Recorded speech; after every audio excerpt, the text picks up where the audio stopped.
My parents used my credit card without asking to pay for a $15,000 trip to Europe for my sister. I reported it as fraud, which caused massive family drama and led to a fallout.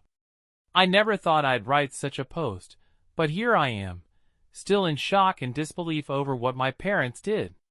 My name is Alex. I'm 28, and I have a younger sister, Emma, who's 22 and just graduated college. Our parents always had, let's say, an interesting approach to parenting. But their latest action left me furious. For context, I've always been the responsible child in the family. I worked hard in school, earned scholarships, and landed a good job in finance right after college. Since I was 22, I've been financially independent and proud of what I've achieved. Emma, on the other hand, was always the baby of the family. Don't get me wrong, I love my sister, but our parents clearly spoiled her from a young age. It was obvious she was the favorite. She got new clothes, the latest gadgets, and was never expected to get a part-time job or help around the house. I tried to ignore the favoritism and focus on my own goals, but at times, it was hard to overlook. I remember one instance when I was 16 and Emma was 10. I'd been saving up for months to buy a new gaming console. The day I finally saved enough, I excitedly told my parents I was heading to the store. To my shock, they responded, "Oh, we already bought one for Emma last week. You can just use hers." I was devastated. Fast forward to today, I'm genuinely proud of Emma. She worked hard and deserves to celebrate her achievements. I even gifted her the laptop she'd been dreaming of for graduation. But then, last week, I got a call from my mom. She was thrilled as she told me they had prepared the perfect graduation gift for Emma, a month-long trip to Europe. I was happy for Emma and thought it was a generous gesture from our parents. But then came the bombshell. "We paid for everything with your credit card," my mom said casually, as if it were the most normal thing in the world. "We'll pay you back, of course, but we needed the bonus points from your card to book the flights and hotels." I was stunned. When I finally found my voice, I asked how much they had spent. The answer hit me like a punch to the gut. $15,000. $15,000. On my credit card. Without my knowledge or consent. "Mom," I said, trying to stay calm, "you can't just use my credit card without my permission. That's illegal. $15,000 is a huge amount." She brushed me off. "Oh, don't be so dramatic, Alex. It's for your sister's graduation. We're family, and family helps each other. Besides, we'll pay you back eventually." "Eventually?" I asked, feeling the blood drain from my face. "What does that even mean? And since when is $15,000 insignificant?" I tried explaining why this was a serious issue, how it could affect my credit score, how I might need my credit limit in an emergency, and how this was outright illegal. But my mom wouldn't listen. "You've always been so selfish," she said coldly. "Can't you just be happy for your sister? This is her big moment, and you're ruining it with your greed." I couldn't believe what I was hearing. I was being called selfish for being angry about unauthorized charges on my credit card. I ended the call feeling a mix of anger, hurt, and disbelief. Over the next few days, I tried talking to my dad, hoping he'd be more reasonable. But he echoed my mom's words, saying I was overreacting and needed to support my sister. Emma, for her part, seemed oblivious to the situation. When I brought it up, she excitedly talked about how thrilled she was for the trip and thanked me for my contribution to her gift. I felt like I was losing my mind. I decided to call my bank and dispute the charges. To my horror, I learned that my parents had used my card details, which I had given them, for emergencies, to book the entire trip online. The bank told me that since I had voluntarily shared my card information, it didn't qualify as fraud. Now I'm stuck with a $15,000 debt, a frozen credit card, and a family that thinks I'm selfish for not wanting to fund my sister's luxury vacation. I feel hurt, angry, and betrayed by the people who were supposed to love and support me. I don't know what to do. Part of me wants to cancel the entire trip, but I know it would create even more family conflict. Another part of me just wants to pay off the debt to avoid the drama, but $15,000 is a huge amount of money. Plus, I'm afraid that if I let this slide, it will set a precedent for future financial abuse. Am I overreacting? Should I just swallow my pride and pay for my sister's trip, or should I stand my ground, even if it risks permanently damaging my relationship with my family? I feel lost and desperately need advice. I suggest you pause this video right now and answer the author's question while we move on to the update. First update. Thank you all for your support and advice. Honestly, I was overwhelmed by the sheer number of responses to my post. Reading your comments made me realize I wasn't crazy for feeling betrayed and angry over this situation. Following your advice, I decided to take action. First, I called the bank again and escalated the matter. I explained the situation in detail, emphasizing that while my parents had my card details for emergencies, I never authorized them to use it for this specific purchase. After some discussion, the bank agreed to investigate the charges as potential fraud. Next, I sent a group message to my parents and Emma, suggesting we hold a family Zoom call to discuss the situation. I wanted to give them a chance to make things right before taking more drastic measures. The call, to put it mildly, was tense. I began by calmly explaining why their actions were unacceptable, highlighting the legal implications, the loss of trust, and the financial burden they had placed on me. I informed them that I had reported the charges as fraud and that they needed to cancel the trip immediately. Their reaction was not what I had hoped for. They were outraged, accusing me of overreacting and trying to ruin Emma's graduation.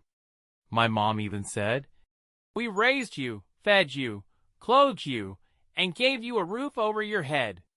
The least you can do is help give your sister the trip of a lifetime." I took a deep breath and replied, "You chose to have children, and it's your responsibility as parents to take care of us. That doesn't give you the right to commit credit card fraud in my name." Emma, who had been silent until this point, suddenly burst into tears. "I can't believe you're trying to ruin my graduation gift," she sobbed. "You've always been jealous of me. Why can't you just be happy for me for once?" Her words hurt, but they also strengthened my resolve. I realized this sense of entitlement and favoritism was a long-standing issue, and it was time to set firm boundaries. "Emma," I said, trying to keep my tone gentle but firm, "I'm happy for you, and I'm proud of your graduation. But this trip was paid for illegally, using my money without my permission. It's not a gift from me, and it's not acceptable." My father, who had been quiet until now, finally spoke. "Son, we didn't think it was such a big deal. We've always had access to your card for emergencies, and we thought it was fine to do this for the family just this once." I couldn't believe my ears. "Dad, $15,000 is not a small amount. And this wasn't an emergency. You can't just use my money without my consent." The call ended with my parents angry, Emma in tears, and me feeling drained but resolute. They refused to cancel the trip, insisting I was overreacting and saying they wouldn't pay me back. After the call, I took the next step. I contacted a lawyer friend and explained the situation. He confirmed that my parents' actions were indeed illegal, and that I had grounds to file a lawsuit if I chose to. I also went to the police and filed a report for unauthorized use of my credit card. The officer I spoke with was understanding and took down all the details. He warned me that pursuing legal action would likely cause significant family discord. I'm still torn about what to do next. On one hand, I love my family, and the thought of suing them makes me sick. On the other hand, their behavior is unacceptable, and I'm afraid that if I don't stand firm now, it will happen again in the future. For now, I've decided to wait and see what the bank's investigation concludes. I've also frozen my credit accounts to prevent any further unauthorized transactions. This entire situation has made me realize that I need to set clearer boundaries with my family. I've always tried to be the peacemaker, smoothing over conflicts and keeping everyone happy. But by doing so, I've allowed myself to become a victim time and time again. It's painful and heartbreaking, but at the same time, I feel a strange sense of empowerment. For the first time, I'm standing up for myself and saying, "No, this is not okay." It's hard and scary, but it's also necessary. Thank you again for your support and advice. I'll update you as soon as I have news about the bank's investigation or any changes in my relationship with my family. Second update. It's been a few weeks since my last update, and a lot has changed. First, the good news. The bank's investigation concluded in my favor. They confirmed that the charges were unauthorized and reversed them. It's such a huge relief not to feel the weight of $15,000 of debt on my shoulders anymore. Now, about the family fallout. When my parents and Emma found out that the trip had been canceled because the charges were reversed, all hell broke loose. My phone practically exploded with angry calls and messages. My mom left a particularly nasty voicemail, calling me a selfish and ungrateful son, claiming I had ruined Emma's life. Emma posted a video on social media about how her cruel brother destroyed her dream of a graduation trip. Some of our mutual friends and distant relatives began messaging me, asking why I was so harsh on my sister. The situation spiraled out of control, and I realized it was time to set the record straight. I wrote a post explaining what had really happened, how my card was used without my permission, and how I had tried to resolve the issue with my family before turning to the bank. The reaction to my post was mixed. Some people supported me and were shocked by my parents' actions. Others still felt I should have sacrificed for the family and allowed Emma to go on the trip. It was surprising to see how many people think fraud is acceptable as long as it happens within a family. A few days later, my aunt, my mom's sister, called me. She was understanding of my situation and shared a family story I hadn't known. Apparently, my mom had displayed financial irresponsibility in the past and had taken advantage of other family members' trust to get money. My aunt encouraged me to stand my ground, and that conversation made me realize the problem ran deeper than I thought. This wasn't an isolated incident. It was a pattern of behavior that had been excused and ignored for years. I knew I needed to establish firm boundaries. I made a crucial decision. I told my parents that I was cutting off contact with them indefinitely.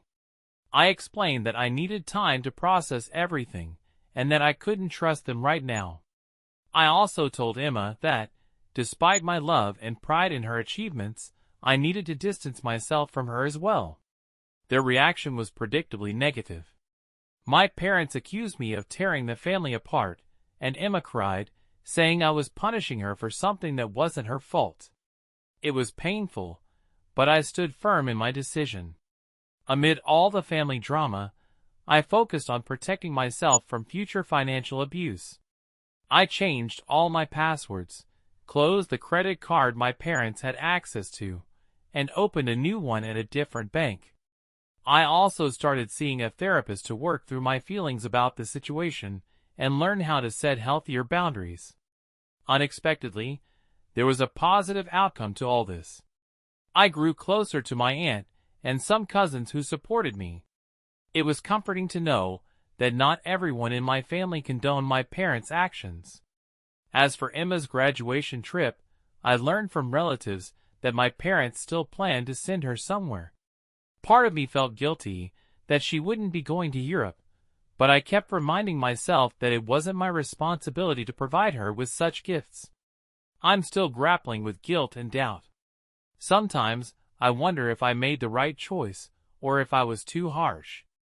But then, I remember the betrayal I felt when I discovered the unauthorized charges, and I realized I did the right thing by standing up for my boundaries. This experience has been a painful but important lesson in self-respect and boundary setting. I'm learning to say no, even when it comes to family, and understanding that love shouldn't come with a price tag. Third update. It's been about 2 months since my last update, and I wanted to share some news. First, the legal matter. After much thought and consultation with my lawyer, I decided not to press charges against my parents. It was a difficult decision, and I know many of you advised me to pursue it to the end. However, my lawyer explained that since the bank reversed the charges, the case would be complicated, costly, and unlikely to succeed. Instead, we sent my parents an official letter demanding they cease any actions involving my financial information and warning that I would take immediate legal action if they violated this again. Now, regarding the family situation. The period of no contact with my parents and Emma has been both challenging and enlightening. It gave me time to reflect on our family dynamics and work on myself. I've been attending therapy regularly, which has significantly helped me process my emotions and establish healthier boundaries. About a month after we stopped communicating, I received an unexpected letter from Emma. Unlike her previous tearful accusations, this letter was surprisingly mature. She wrote that she had done a lot of thinking and realized how wrong our parents were. She apologized for her initial reaction and for not supporting me at the time. Emma admitted that she had always been aware of our parents' favoritism, but had been too comfortable to challenge it. I was cautious about the letter, but decided to give Emma a chance. We'd had a few phone conversations, and I can see she is genuinely trying to understand my perspective. She also shared some of her own frustrations with our parents' financial irresponsibility, which she had kept to herself before. This chapter is still unfolding, but I'm learning that standing up for myself, even when it's painful, is crucial for my well-being. Thank you again for all your support. I'll continue to update you as things develop. My phone practically exploded with angry calls and messages. My mom left a particularly nasty voicemail, calling me selfish and ungrateful, claiming I had ruined Emma's life. Emma posted a video on social media about how her cruel brother destroyed her dream graduation trip. Some mutual friends and distant relatives started reaching out, asking why I was so harsh on my sister. The situation spiraled out of control, and I realized I needed to clarify everything. I wrote a post explaining what actually happened, how my card was used without my permission, and how I tried to resolve the issue with my family before involving the bank. The reactions were mixed. Some people supported me and were shocked by my parents' actions. Others believed I should have sacrificed for the family and allowed Emma to go on the trip. It was surprising to see how many people think fraud is excusable when it happens within a family. One day, my mom even showed up at my home unannounced and caused a scene in the hallway. I stood firm and refused to engage in conflict, though it wasn't easy. It was necessary. The situation with relatives has been mixed. Some have supported me, especially my aunt, who was the first to reach out and offer help. She has become an important ally and source of support.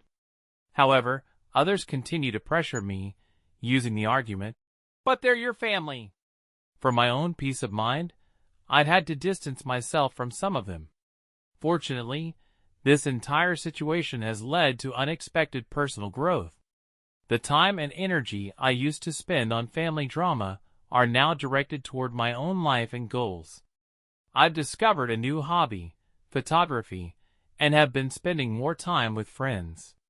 These months have been challenging, but they've also been an essential phase of healing and understanding my values. I've continued to set healthy boundaries and focus on building a life where my interests and self-respect come first. I've also made some important financial decisions.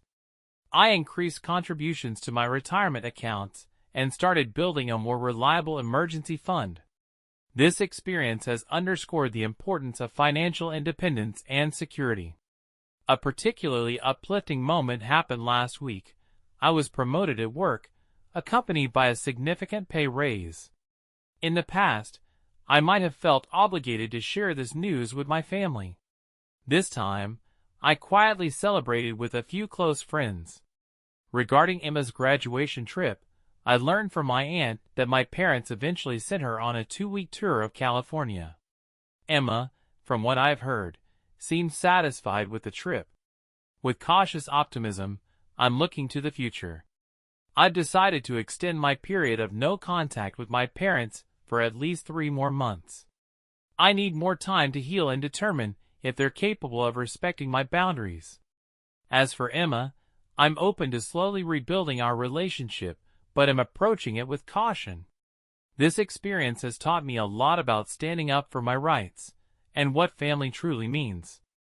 I've realized that family isn't just about blood ties, but also about mutual respect, support, and love. Friends and relatives who have supported me through this ordeal have shown me what real family should look like. I've also learned an invaluable lesson about financial independence. While I've always been good with money, this situation has made me even more vigilant. I've implemented additional security measures for all my accounts. There have been moments of doubt and sadness, especially during family holidays. Mother's Day was particularly tough, but I reminded myself that cutting off contact was necessary for my mental health and personal growth. An unexpected outcome of this situation is that I've become something of an advisor to friends dealing with similar family issues. Several people have reached out to me for advice on setting boundaries and dealing with financially irresponsible relatives. It's rewarding to know I can help others navigate these challenges. Regarding my parents' financial situation, I learned from my aunt that they're currently facing difficulties. Apparently, they had planned to use my credit card for more than just Emma's trip, which has led to fights between them. My dad is blaming my mom for going too far with the credit card fraud. I feel partially guilty for their struggles, but I remind myself that their poor financial decisions are not my responsibility. Emma has also shared some observations about our parents' reaction to this situation. She said they still don't fully understand why I reacted so strongly. They view their actions as a normal part of family dynamics and can't comprehend why I made such a big deal out of it. This lack of understanding frustrates me, but also confirms that distancing myself from them was the right decision. As for my personal life, I've started dating again. I avoided relationships while dealing with the family drama, but recently I met someone who has been incredibly understanding about my situation. It's still early, but it feels good to build a connection with someone who respects my boundaries and values. I'm also considering significant life changes. I've always wanted to pursue a master's degree but kept postponing it, partly out of concern about how it would affect my ability to financially support my family. Now, I'm seriously looking into programs and feel it's time to take this step. It's empowering to make decisions based solely on my own interests and future. Writing this update, I realize how much has changed over the past few months. The initial shock and anger have given way to calm determination. I'm no longer just reacting to my family's actions. I'm taking control of my own life. I am actively shaping the life I want for myself. Fourth update. 6 months have passed since my last update, and I felt it was time to share the latest developments in my life. First, the biggest news. I was accepted into a master's program in financial technology, located about 3 hours away from where I currently live. It's a 2-year program perfectly aligned with my career goals. Classes start this fall, and I am both excited and a little nervous about this new chapter. Deciding to go back to school wasn't easy. It means leaving my current job, moving to a new city, and taking out a student loan. But it also represents an investment in myself and my future. I've realized that in the past, I often held myself back, always considering how my decisions would affect my family. Now, I'm making choices based on what's best for me, and that feels incredibly liberating. Regarding my family situation, things have taken an unexpected turn. The period of no contact with my parents officially ended 2 months ago. I agreed to attend family therapy sessions with a professional counselor. The first session was tense. My parents came in defensive, still insisting they had done nothing wrong. But as the session progressed, unexpected truths surfaced. It turned out that my father had lost a significant amount of money in a failed investment, which he had kept secret from everyone, including my mom. They had been struggling financially for months and saw my credit card as a way to maintain the appearance of stability. This revelation led to many tears and mutual accusations. My mom felt betrayed by my dad's secrecy, and my dad was deeply ashamed of his mistakes. Both of them finally acknowledged the seriousness of what they had done to me. While their explanation doesn't excuse their actions, it helped me understand the desperation that drove their decisions. The counselor helped us work through some of these issues, and for the first time, I heard sincere apologies from both of my parents. We agreed to continue family therapy once a month. It's a slow process, and I'm maintaining firm boundaries, but I feel cautiously optimistic about rebuilding our relationship on healthier terms. Emma continues to show growth and maturity.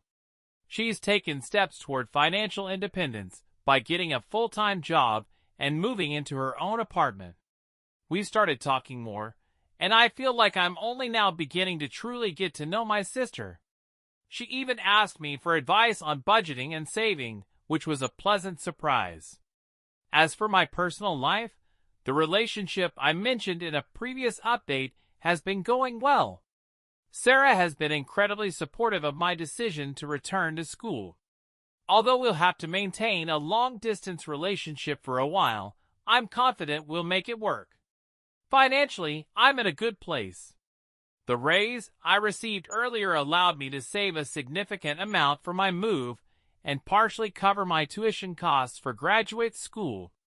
I've also become much more confident in protecting my financial information. Recently, I had to shut down an attempt by a distant relative to pressure me into co-signing a loan. It wasn't easy, but I firmly upheld my boundaries, and that brought me a sense of satisfaction. As I prepare for this new chapter in my life, I've been reflecting on how far I've come since that shocking phone call from my mom about the credit card charges. The pain and anger I felt back then have largely subsided, replaced by a sense of strength and confidence I didn't know I had. This experience has taught me countless lessons. I've learned how important it is to set and maintain boundaries, especially with family. I've realized it's okay to prioritize my well-being and future. And I've come to understand that true family, whether they're blood relatives or people you choose to surround yourself with, supports your growth and respects your boundaries. As I pack up my apartment and prepare for this new adventure, I feel a sense of excitement and hope that I haven't felt in years. I'm proud of how far I've come and look to the future with optimism. So what do you think about this story? In my opinion, it's clear that the author was completely in the right. It's important to prioritize your own interests when others try to manipulate you, even if they're family. Share your thoughts on this story in the comments, and feel free to share your own experiences. I'd love to read them. Don't forget to subscribe and leave a like. Your support means a lot to me. Take care of yourselves,